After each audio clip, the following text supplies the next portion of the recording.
সাবেক প্রধানমন্ত্রী শেখ হাসিনার বিরুদ্ধে বৈষম্য বিরোধী ছাত্র আন্দোলনে গণহত্যা ও মানবতা বিরোধী অপরাধে এই পর্যন্ত ২৮টি অভিযোগ দায়ের করা হয়েছে আন্তর্জাতিক অপরাধ ট্রাইব্যুনালে।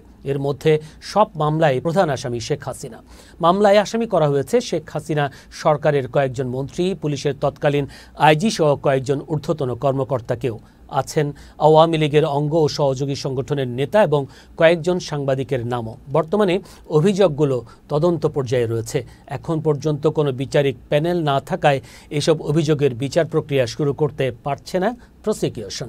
ট্রাইব্যুনালের চিফ প্রসিকিউটর মোহাম্মদ তাজুল ইসলাম জানিয়েছেন, আইনের বিধান অনুযায়ী তদন্ত সংস্থা এবং প্রসিকিউশন পর্যালোচনা করে যাদের মূল আসামি মনে হবে কেবল তাদের নাম পেশ করা হবে ট্রাইব্যুনালে। প্রায় সব ক্ষেত্রেই প্রধান আসামি প্রধানমন্ত্রী, তারপরে পুলিশের ঊর্ধ্বতন কর্মকর্তা, স্বরাষ্ট্রমন্ত্রী সহ ক্যাবিনেটের সদস্যরা। আর ঘটনাস্থলে কিছু আওয়ামী লীগ যুবলীগের নেতা কর্মী যারা গ্রাউন্ডে থেকে নিজেরা গুলি চালিয়েছে, যতদূর চেনা গেছে তাদেরকে আসামি করা হয়েছে।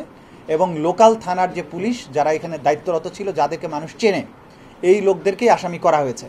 আপনারা জানেন যে আইনের বিধান অনুযায়ী আমরা এই অভিযোগগুলো তদন্ত সংস্থা এবং প্রসিকিউশন পর্যালোচনা করে যখন যাদেরকে মনে হবে যে এরাই হচ্ছে মূল আসামি, তাদের নামেই ট্রাইব্যুনালে অভিযোগ দায়ের করবে।